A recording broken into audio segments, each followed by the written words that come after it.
Bonjour et bienvenue dans ce nouveau numéro de VIP. Aujourd'hui, nous recevons Thomas Baillet. Vous êtes réalisateur et acteur, originaire de Villepreux. Bonjour. Bonjour. Alors, votre premier court-métrage professionnel sera diffusé le 4 décembre à 1h04 sur France 2. Il s'appelle Deux sœurs, il dure près de 20 minutes. C'est un court-métrage que j'ai trouvé moi, très touchant, poignant. Il est question de deux sœurs qui dansent ensemble et un accident survient. Est-ce que vous pouvez faire un petit résumé ? Oui, effectivement, alors c'est un court-métrage qui sera diffusé à l'occasion des 30 ans cette année du Téléthon sur France 2. C'est un court-métrage qui a été produit par Les Films de l'Instant, Pierre Garnier, et co-réalisé et coécrit avec mon amie Laure Dutilleul. C'est 2 ans d'écriture sur un thème très simple qui est les relations et la fratrie.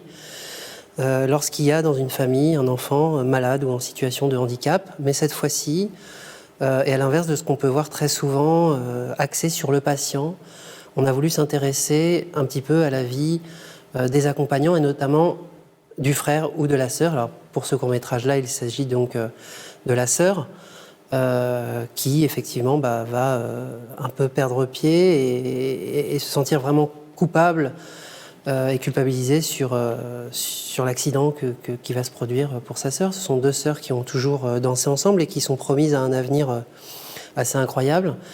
Mais voilà, le destin fait qu'il y en a une des 2 qui se blesse gravement et le coup près tombe, elle ne dansera plus. Donc comment l'une va réussir à combler un petit peu ce vide, ce rêve en vivant effectivement cette ambition à travers sa sœur qui, elle, est toujours valide, et comment l'autre sœur, par culpabilité, va essayer de trouver des choses un petit peu pour tourner autour. Et le clash arrive lorsqu'elle apprend que sa sœur ne danse plus, qu'elle lui ment. Donc c'est à partir de cette reconstruction qu'on a travaillé sur le film, et voilà. Et donc, pourquoi avoir fait un court-métrage sur ce sujet ? Écoutez, étant moi touché de près par une maladie chronique génétique, il m'a semblé assez légitime et assez normal de pouvoir travailler sur ce sujet qui me tient à cœur.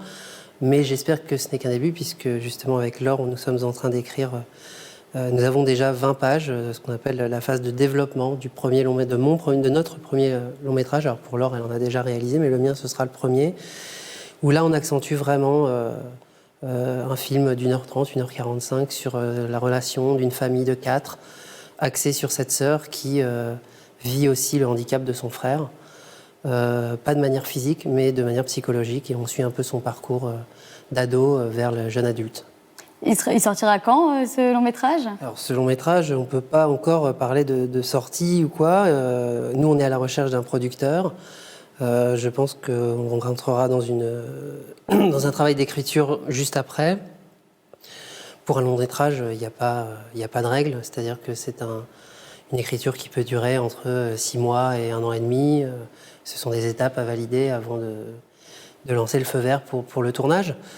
Mais c'est vrai que depuis le temps que j'attends de faire ce film, les étapes arrivent les unes derrière les autres et c'est plutôt chouette.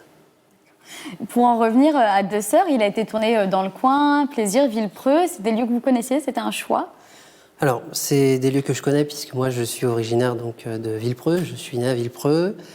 C'est une ville où je me sens bien et puis j'ai trouvé l'occasion de pouvoir obtenir des décors sur ces lieux-là. Il y a Plaisir aussi au niveau des Gâtines. Dans le film, il y a également une piscine. On avait besoin d'une fosse de 20 mètres. Donc, cette piscine se trouve à Villeneuve-la-Garenne. Donc, voilà, c'est resté autour de la maison, dans mes repères, en fait. Et quel a été le processus pour qu'il soit diffusé ? Il n'est pas encore diffusé, mais il va l'être. Quel a été le processus ? Vous avez été avec le Téléthon ? Exactement. Alors, en fait, lorsqu'on a commencé le travail d'écriture, on était même en fin de travail d'écriture, il s'est posé le problème du financement. Donc c'est donc le travail qui a été formidablement fait par les producteurs de rechercher des apports pour réaliser le film. Et à un moment donné, il a été question de le proposer à Laurence Tiernaud, qui est la présidente du Téléthon. Mais il y a quelque chose là-dedans qui me dérangeait un petit peu, et je suis très heureux que mes producteurs m'aient suivi là-dessus. C'est-à-dire que je fais ce film pour mettre la lumière effectivement sur le patient, mais surtout sur ses frères et sœurs. Et je ne trouvais pas légitime d'aller chercher de l'argent qui peut servir à la recherche ou bien à aider les familles dans leur quotidien pour faire un film, en fait. Étant donné que ce film est pour eux, j'avais pas envie qu'on se serve de leur argent pour faire un film. Et on a réussi à le faire d'une autre manière. Et je trouve ça d'autant mieux aujourd'hui puisque le film leur est complètement dédié. Voilà.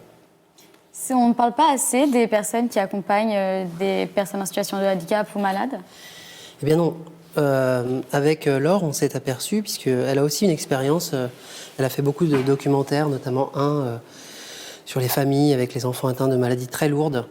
Et ça a été une véritable rencontre avec elle, parce qu'on a partagé tout de suite ce sujet. Et elle m'a fait comprendre et elle m'a appris que par rapport aux États-Unis, où on est très axé sur l'entourage, la famille, on fait beaucoup plus attention, c'est pas un reproche, mais en France, on est très axé sur le patient, son quotidien, les avancées. Et effectivement, autour, il y a des familles, notamment les parents, mais surtout, moi je suis surtout sur les frères et sœurs, qui effectivement ne sont pas atteints physiquement, mais psychologiquement, c'est-à-dire comment vivre avec la culpabilité d'avoir un frère ou une sœur malade, accepter de vivre sa vie, d'être heureux, de partager aussi ses problèmes, parce que quand on est adolescent, on a aussi des problèmes. Mais on se dit, je ne vais pas parler des problèmes à la maison, puisqu'il y a déjà beaucoup de problèmes avec mon frère ou ma sœur. C'est un enfermement, en fait, qui grandit en même temps qu'on devient adulte, en fait. Et au bout d'un moment, parfois pas, parfois c'est uniquement après le recul, quand on a 30, 40 ans, mais parfois, et l'expérience m'a montré qu'arrivé à l'âge adulte, on commence où on explose, où on n'a aucune confiance en soi, on a beaucoup de mal à gérer ses émotions, on en veut peut-être parfois à ses parents, et c'est là que le conflit s'établit et que le dialogue se ferme. Et il ne faut surtout pas que le dialogue se ferme à cet endroit-là. Ces frères et sœurs ont le droit d'exister. Ils ne sont en rien responsables de la maladie de leurs frères ou sœurs, leurs parents non plus d'ailleurs. Donc voilà, je pense qu'avec la communication et du dialogue, on arrive à de belles choses. C'est vraiment ce qu'on ressent en voyant le film. Et donc, pour en revenir à votre parcours, vous avez fait les cours Florent, vous avez joué dans plusieurs films, notamment L'incroyable histoire du facteur Cheval. Donc, vous êtes à la fois réalisateur, acteur. C'est un choix, vous voulez continuer dans cette double casquette? Effectivement, je souhaite continuer dans cette double casquette. Quand j'ai commencé les cours Florent, c'était vraiment pour devenir acteur. J'ai eu la chance de connaître très jeune celui qui est maintenant mon ami et un peu mon papa dans le cinéma, c'est Nils Tavernier, qui n'est pas un homme de piston, c'est-à-dire qu'il ne m'a jamais fait de cadeaux, il a toujours été très franc sur ce qu'il pensait de moi, de mon travail. Il m'a toujours poussé et je le remercie aujourd'hui parce que c'est aussi grâce à ça que j'ai cette ténacité et que j'ai pu développer les projets qui me tiennent à cœur. Donc effectivement, il m'a fait jouer dans Le Facteur Cheval, mais par exemple, j'ai passé le casting, notamment sans lui, pour que la directrice de casting ait son mot à dire. Puis j'ai aussi tourné dans le film d'Albert Dupontel, qui était encore à l'affiche avant cette période de nouveau confinement. Mais en parallèle, j'ai toujours écrit, c'est-à-dire que j'avais réalisé 2 clips avant de rentrer au cours Florent, et un premier court-métrage qui a remporté le premier prix Florent Images, donc en 2017. Et c'est suite à ça que Nils m'a dit, écoute, lance-toi vraiment aussi dans la réalisation. Si tu as besoin de conseils, je serai là. Si tu as besoin d'être lu, je serai là. Mais tu as un vrai sujet à défendre et il faut que tu ailles jusqu'au bout. Et c'est pour ça que je suis en train, avec Laure et avec l'aide des producteurs, de faire mon petit bonhomme de chemin. Et donc, au-delà de la réalisation, est-ce qu'il y a d'autres projets à venir, du coup, plutôt en tant qu'acteur? Alors, en tant qu'acteur, moi, là, je viens d'être retenu pour un rôle principal dans une série France 2. Donc, c'est départ en tournage à 7 mi-décembre et au mois de janvier également. Je continue à passer beaucoup de casting et à travailler sur le développement de ce premier long-métrage. Et vous comptez rester dans les Yvelines pour y habiter? Pour l'instant, j'y suis bien. J'ai ma famille, ma compagne. Tout va très bien. Ça me permet de pouvoir m'évader. J'aime beaucoup marcher en forêt. Ça me permet aussi de réfléchir, de comprendre certaines choses. Ça m'inspire. Donc oui, j'aime bien ce coin. Et si vous aviez un grand rêve professionnel, ce serait quoi?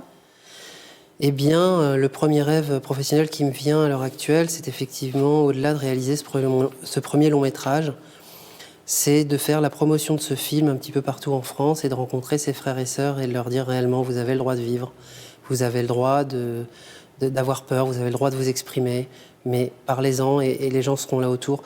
Je ne suis pas un donneur de leçons vis-à-vis des parents, mais avec Laure, on essaye plutôt d'être comme une petite cloche qu'on fait sonner, peut-être une alerte, faites attention, le patient va mal, mais le frère ou la sœur peut aller mal aussi, il faut être là, être présent.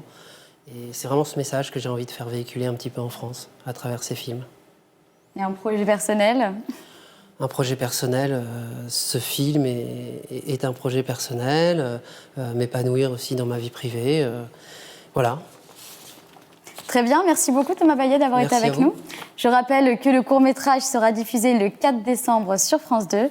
Merci beaucoup d'avoir suivi cette émission. À bientôt.